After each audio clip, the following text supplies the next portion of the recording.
Olá a todas as pessoas, o meu nome é Duarte e esta semana nós estamos aqui todas reunidas para mais um episódio Surtossauro. Gente, esta semana eu trouxe muitos pensamentos aleatórios, mas alguns pensamentos com base científica também, tá? E eu sinto que irei trazer várias informações que se calhar são crack para muitas pessoas. E eu estou aqui a tentar ver, porque eu tinha-as todas aqui abertas no meu browser, eu não sei o que é que eu fiz, eu fechei-as e já não tenho aqui para mostrar. Mas antes disso, eu irei querer falar sobre um assunto que me ocorreu agora mesmo, que era, eu não estava com vontade de todo de gravar podcast. Porque eu não estava não estava a amar a minha imagem, estava-me a olhar no espelho e pensei, não vai acontecer. Aí eu fui tomar banho e olhei-me no espelho a sair do banho e fiquei assim, gente, afinal estou ok, afinal quero, afinal estou a sentir com muita autoestima. E eu aí fiquei a pensar que talvez será que há um processo psicológico ao tomar banho que nos dá alguma autoestima? Ou será que efetivamente estarmos ali com água na cara, a lavar a cara, né, cair água em cima e tal, inchar um pouco, será que é isso que nos dá alguma autoestima? Será que é a iluminação da minha casa de banho? Eu acho que a iluminação da minha casa de banho é um grande fator. Mas eu antes de tomar banho olhei no espelho da minha casa de banho, que tem a mesma iluminação, e não gostei. Mas o sol também mudou bastante, que o sol agora abriu e há bocado estava fechado, também pode ser por aí. Mas eu acho que não, eu acho que realmente há ali um processo de autoestima, de construção de identidade com base na nossa higiene pessoal. Pode ser, não é? Pode ser. Sobre conquistas recentes e autoestima e esse tipo de assuntos, eu voltei a esquecer-me de trazer água para beber e eu depois fico aqui à rasca da garganta a falar durante muito tempo. Mas sobre esse processo de autoestima, de conseguir pequenas conquistas, como eu já mencionei há alguns episódios atrás, eu comprei em segunda mão uma máquina de costura e eu esta semana terminei assim o meu primeiro projeto, que não é um projeto, mas terminei o meu primeiro bom uso, sem ser experiências meias aleatórias, com aquela máquina de costura, que foi o quê? Foi cortar uma camisa. Porquê? Eu tinha uma camisa que foi uma amiga minha que me deu no meu aniversário, acho que há 2 anos. E a camisa é muito fixe, tem um tecido muito fixe. Só que era uma camisa de manga comprida e eu no inverno não usava muita camisa. Porquê? Porque ela é de manga comprida, mas ela tem um tecido bem fininho.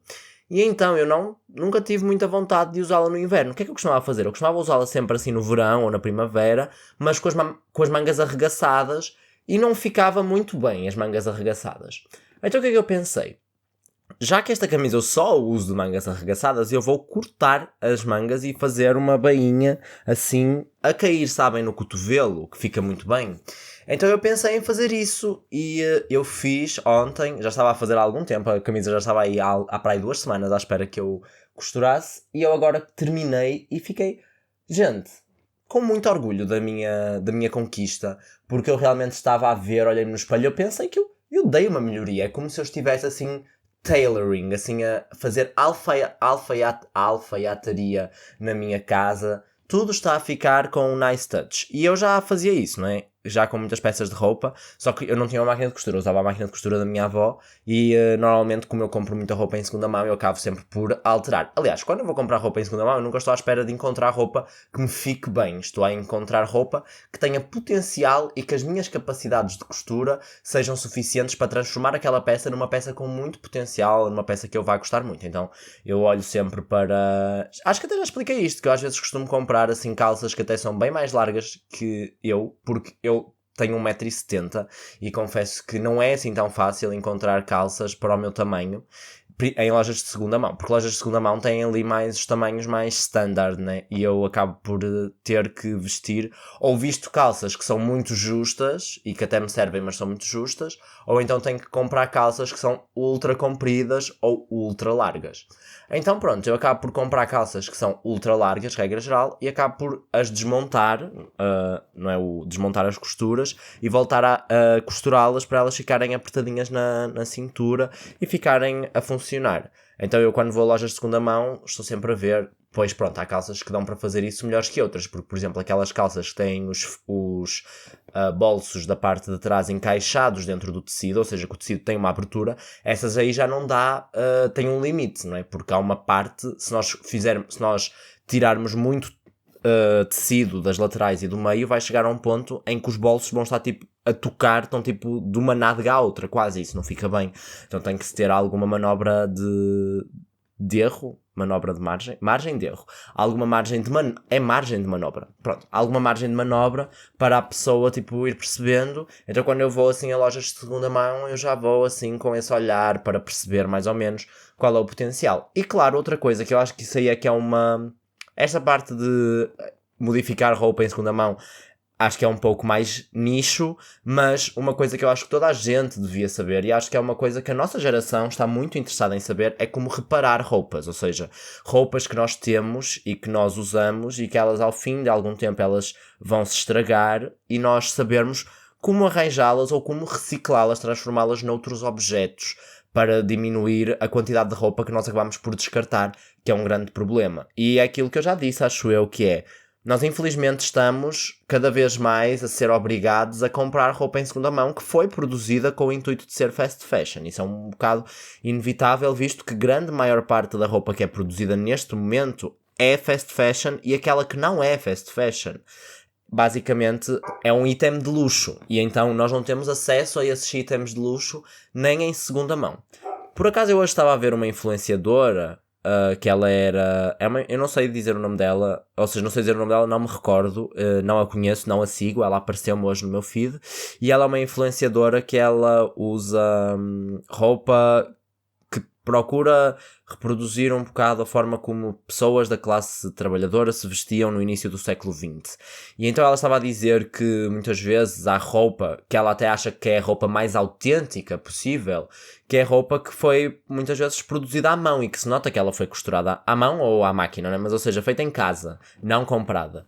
E ela até disse, é tão interessante que tanta gente hoje em dia é tão apaixonada por roupa vintage, mas a maior parte das pessoas está à procura de reproduzir a forma como a burguesia se vestia. E eu estou à procura de me vestir como os meus antepassados, que não eram de élites financeiras, se vestiam. E isso é uma coisa que eu acho que às vezes as pessoas também não pensam muito bem, que é, nós temos um recorte histórico e temos uma visão da história que ela é altamente enviesada e altamente contada pela classe dominante, ou seja, pela burguesia e pela nobreza ou whatever.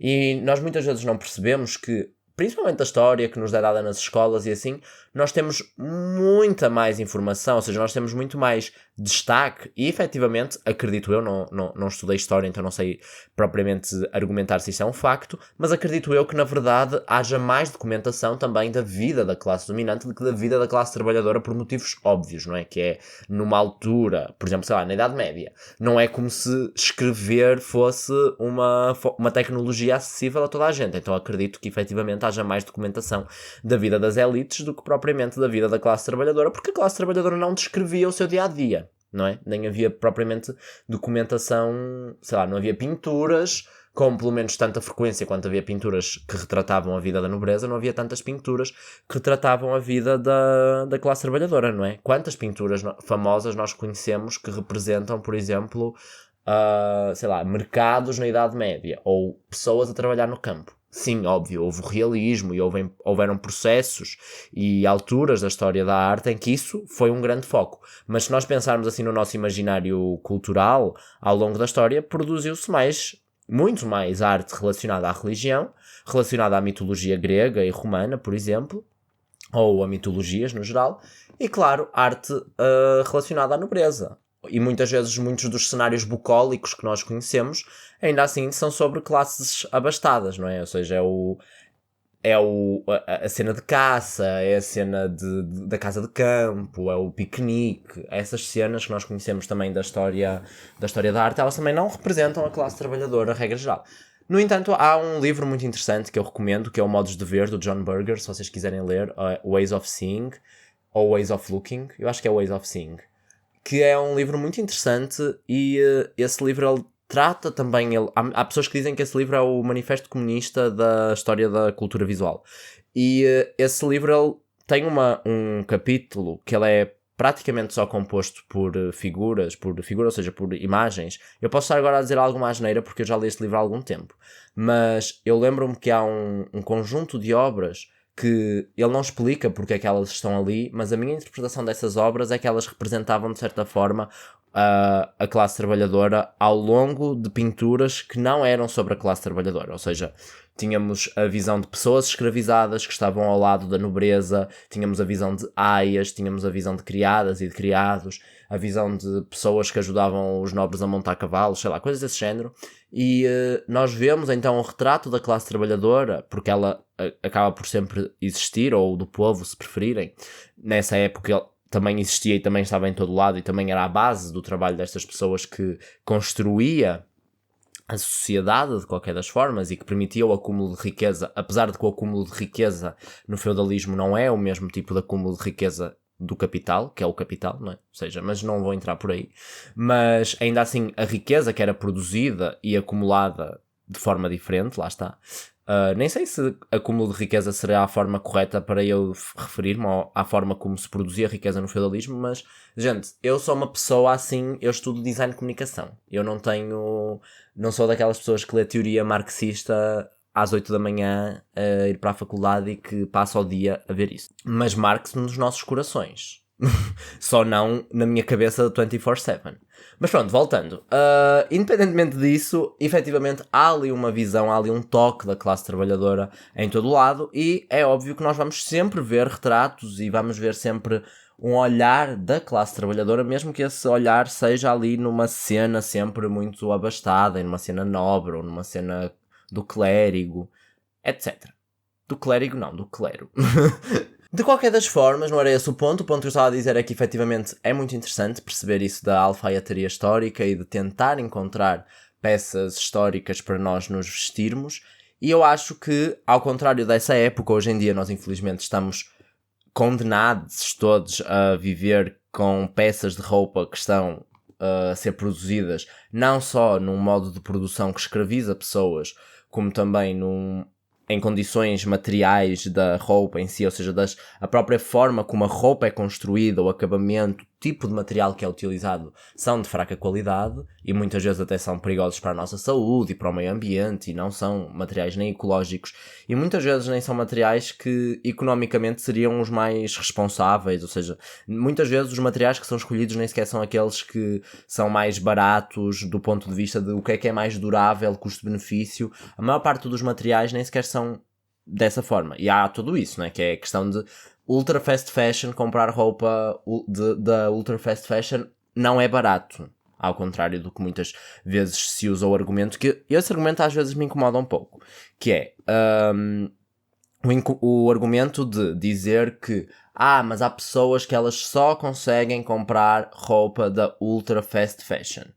A Temu, por exemplo, obviamente que há pessoas que realmente só conseguem comprar produtos da ultra fast fashion, mas eu acho que a maior parte das pessoas da realidade com a qual eu convivo e que muitas vezes utilizam esse argumento para se desculparem elas próprias não fazem parte nesse nicho. E, por exemplo, a Temu é uma loja que tem um mínimo de 20 euros para ser gasto. 20 euros não é um valor assim tão aleatório nem tão baixo para justificar comprar roupa que custa 4 euros. Ou seja, se nós comprarmos 5 peças de roupa por 4 euros, gastamos 20 euros, isso não é propriamente o preço que realmente compensa, não sei. Não sei se estão a perceber onde eu quero chegar. A questão é que essa roupa do Ultra Fast Fashion, ela acaba por ela não ser barata. Porque ela não é barata, ela acaba por ser muito barata da primeira vez que nós compramos, mas nós como temos sempre a necessidade de estar a substituí-la constantemente, ela acaba por não ser barata a longo prazo. E tanto mais que eu pessoalmente, quando compro roupa, procuro que ela seja, por exemplo, feita de algodão, por exemplo. Ou seja feita de fibras que eu sei e que eu compreendo que são fibras mais duráveis que outras. E muitas vezes isso não significa que as peças sejam muito mais caras. Isso só significa que as peças são escolhidas de uma forma que elas podem durar mais tempo. E eu acho que isso é uma forma de poupar mais inteligente e que realmente poupa-se mais do que comprar roupa, por exemplo, na Temu ou na Shein, porque a roupa também não é assim tão mais barata do que a roupa que nós encontramos hoje em dia em lojas normais, porque lá está, tudo foi transformado em fast fashion. Mas enfim, eu às vezes sinto que este podcast, quase o assunto principal dele é falar sobre roupa, porque realmente é uma coisa que mexe bastante connosco e que é uma das indústrias mais poluentes do mundo, então tem todo um objetivo de nós falarmos sobre ela e acho que tem toda uma mensagem que eu gosto de passar, mas eu hoje não quero falar sobre isso. Eu hoje quero falar sobre um outro assunto que também me incomoda ultimamente e que é um assunto que eu descobri muito recentemente e que eu quero partilhar com vocês, que é a extinção catastrófica de insetos. Malta, para quem não sabe, e eu não sabia, e eu acho que a maior parte de nós não sabe, mas nós estamos a sofrer neste momento, o planeta Terra, uma extinção em massa de insetos. E isto é muito alarmante.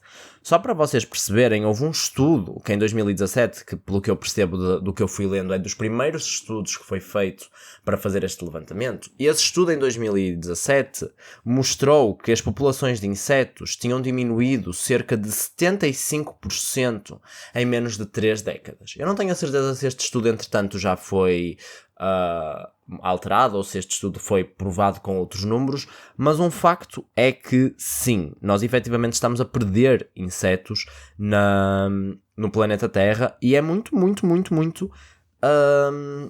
grave o que está a acontecer, porque mais de 40 espécies de insetos estão em declínio e um terço já está em risco de extinção. E isso é uma coisa muito louca, porque lembram-se daquela coisa que se diz desde que nós somos crianças, de que se as abelhas falecerem todas, ou seja, se as abelhas forem extintas, a humanidade morre? Nós estamos a enfrentar esse problema. Nós estamos neste momento a ter um problema de os insetos estão a desaparecer. E acredito que as abelhas junto. Pelo que eu li, entretanto, eu já fiz alguma pesquisa sobre isto e percebi que não são necessariamente todos os insetos. E que há alguns insetos, como por exemplo as baratas, que elas até aumentam em lugares como cidades em relação à natureza. E pelo que parece aos cientistas, que eu não fiz este estudo, mas estou a lê-lo, a população total de insetos está a cair a uma percentagem de cerca de 2,5% todos os anos. E obviamente que a razão para isto, ou as principais razões para isto, são as monoculturas agrícolas, a utilização de pesticidas e inseticidas e a poluição. E é muito louco nós pensarmos que, bem, a poluição ela já extingue animais neste momento. Só para quem não sabe, nós temos, infelizmente, neste momento, uma quantidade absurda de espécies que são extintas todos os anos porque nós, seres humanos, estamos a destruir os ecossistemas do nosso planeta. Há outro argumento que me irrita constantemente, que é as pessoas dizerem assim, mas nós não nos vamos extinguir, ou seja, a Terra não vai acabar, nós é que nos vamos extinguir. Isto é um argumento que eu ouço muitas vezes e que me irrita profundamente, que são seres humanos que dizem, claro, os outros animais não falam, mas são seres humanos que dizem, não se preocupem, porque nós vamos extinguir-nos, mas a Terra vai cá continuar. Isso é uma estupidez de dizer, porque, malta, passo 1 para perceber porque é que isto é uma estupidez. 1, nós somos animais, tá? O ser humano não é alienígena. O ser humano não é uma terceira coisa que existe aqui. Eu sei que nós fomos... A nossa visão sobre a Terra e sobre o mundo animal e sobre o que é que está a acontecer foi alterada por séculos de antropocentrismo, foram alteradas por uma ideia de que o ser humano é um ser escolhido. A religião criou a ideia de que Deus criou o ser humano à sua imagem. Então nós olhamos para o ser humano como se ele fosse um semideus e os outros animais nossos subjugados. E essa é a base de uma forma de pensamento que nós falamos muitas vezes aqui, que é o especismo, não é? Que é esta ideia de que a espécie humana é uma espécie que tem, por várias razões, superioridade às outras espécies. E isso às vezes incomoda-me também porque as pessoas ficam assim, mas vais dizer que os seres humanos não são mais inteligentes que os animais? O que é que significa ser mais inteligente? Isso é a mesma coisa que os pássaros estarem a conversar e dizerem assim, nós pássaros somos superiores a todas as outras espécies. E um pássaro diz, não, nós somos espécies com características diferentes. E o outro pássaro vai dizer, mas acham ok dizeres isso? Achas que não é óbvio que nós somos mais aerodinâmicos que os seres humanos, por exemplo, ou que os outros animais. E é óbvio que os pássaros são mais aerodinâmicos que os seres humanos, porque os pássaros voam e não. Então é óbvio que nós também temos um nível de inteligência e temos uma capacidade intelectual que ultrapassa em larga escala aquilo que outros animais também têm. Nós temos cérebros e temos formas de pensamento que são desenvolvidas de uma forma muito diferente dos outros animais. Mas principalmente é diferente e não propriamente melhor ou superior. E mesmo a ideia de mais evoluído também, essa ideia tem muito que se lhe diga, não é? Porque é tipo, é um bocado ridículo nós dizermos que nós somos uma raça ou uma espécie mais evoluída, porque isso significa então que todos os animais eventualmente vão evoluir até se tornarem seres humanos, e isso não é verdade, não é? Nós sabemos que isso não é o que vai acontecer. O objetivo de todas as espécies não é virarem seres humanos. Então, não é verdade que nós somos a espécie mais evoluída e não é verdade que nós somos a espécie mais inteligente. Nós simplesmente somos uma espécie diferente. E mesmo que nós sejamos a espécie mais inteligente, esse não é o ponto aqui. O ponto é que nós, seres humanos, somos animais e nós estamos, quer queiramos, quer não, inseridos em ecossistemas. E as pessoas parecem que estão confusas e não compreendem esse facto, mas nós estamos inseridos em ecossistemas. E eu sei que nós conseguimos desmanchar de tal forma a ideia do que é um ecossistema, de modo a que as pessoas acham que só há ecossistemas na savana africana e nós aqui que vivemos nas nossas selvas de concreto, nas nossas selvas de cimento, as pessoas acham que nós realmente não vivemos em ecossistemas, nós vivemos já noutra coisa. Mas não, nós vivemos em ecossistemas. Nós respiramos ar, nós bebemos água, nós necessitamos de água, nós necessitamos do ciclo da água para isso funcionar e nós comemos vegetais e comemos, infelizmente, algumas pessoas, a maior parte da raça humana faz isto, comemos animais que precisam de se alimentar de plantas e, portanto, esses animais precisam dessas plantas, nós precisamos desses animais, essas plantas precisam de insetos que as polinizem e esses animais que comem as plantas, mas também outros animais que fertilizam o solo, nós precisamos deles para que tudo isto exista. Então nós precisamos de plantas, nós precisamos de micro-organismos, nós precisamos de bactérias, nós precisamos de animais e a nossa vida depende da existência e do bem-estar destes animais. Eu acho que muitas pessoas não percebem que nós estamos a destruir os ecossistemas que permitem a nossa vivência, mas que também permitem a vivência desses mesmos animais. E é ridículo acreditar e conceber que há pessoas que acham que não há nada de negativo e que acham que nós vamos ter o que nós merecemos, quando nós não vamos ter o que nós merecemos. Nós estamos literalmente a arruinar ecossistemas do planeta Terra e a extinguir animais e a causar o sofrimento de milhares de milhões de indivíduos, sejam eles indivíduos da espécie humana, sejam eles indivíduos da espécie animal. E é irritante pensar que há pessoas que preferem aceitar a passividade nihilista de que tudo bem, nós vamos ser extintos, vamos ter o que merecemos, do que olharem para o que está a acontecer com um sentido crítico e pensar, não, nós conseguimos melhor. Porque, malta, se nós juntos conseguirmos espalhar a ideia de que há uma solução e que essa solução só está nas mãos das nossas pessoas, de que somos nós que temos que agir agora, que somos nós que temos que fazer pressão aos nossos governos, que somos nós que temos que planear ideias revolucionárias e que somos nós que somos responsáveis por alterar o panorama geopolítico e fazer a mudança acontecer, se nós espalharmos essa ideia, talvez as pessoas olhem para o mundo e pensem, oh não, realmente 2,5% da população total de insetos a extinguir-se todos os anos e a possibilidade de dentro de um século todos os insetos do planeta Terra ou a grande maior parte do planeta, dos insetos do planeta Terra estar extinto é assustador. Nós temos que realmente fazer alguma coisa e é tão confuso para mim pensar que há pessoas que não conseguem ter algum apreço pelo planeta em que nós vivemos, tipo... É sério que vocês olham para a vossa volta e vocês olham para as vossas plantas e vocês olham para o ar lá fora e para o céu e para o mar e para os animais à vossa volta e vocês não pensam, nós devemos proteger isto? Ou nós pelo menos não devíamos estar a estragar isto? É tão estranho que tantas pessoas são tão devotas à fé e à religião e a Deus e a tudo aquilo que é tão lindo e que Ele criou e não são capazes de olhar à sua volta e pensar que nós estamos a destruir tudo à nossa volta. E malta, eu não defendo de todo a regresso ao primitivismo e eu não sou essas pessoas que diz nós temos de parar de usar eletrónicos, mas eu sou a pessoa que questiona, será que nós devíamos estar a pôr lítio até em candeeiros para nós termos em nossa casa? Será que faz assim tanto sentido que nós tenhamos candeeiros alimentados a bateria só para não ver um fio em cima do nosso móvel? Será que nós realmente necessitamos de trocar de telemóvel todos os anos? Será que nós realmente necessitamos de estar sempre com a nossa tecnologia? Será que nós necessariamente precisamos de estar a ler e-books em e-readers e não simplesmente estar a comprar e a partilhar livros ou a utilizar bibliotecas? Será que nós realmente necessitamos de estar a trocar tudo aquilo que já é funcional por coisas que estão cheias de plástico, cheias de lítio, que muitas vezes são piores para a nossa saúde, piores para a nossa atenção, piores para a nossa saúde mental? É que isso é outra coisa, não é? Que é, às vezes parece que nós temos uma dualidade, que nós estamos aqui a travar entre tecnologia e o bem dos ecossistemas e o bem do planeta Terra, e essa dualidade é falsa. Nós não temos de abrir mão da tecnologia para nós termos acesso a um planeta mais equilibrado e a ecossistemas justos. Não, nós não temos que abrir mão. Não é a tecnologia que está a destruir o planeta. É a forma como o mercado vende, produz e descarta essa mesma tecnologia.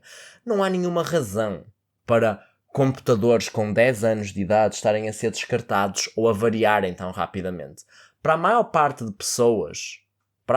das pessoas, computadores com 10 anos de idade chegam para utilizar o Word, para ir à internet, sei lá, para pessoas idosas ou para pessoas mais velhas que usam computadores para ir ao Facebook.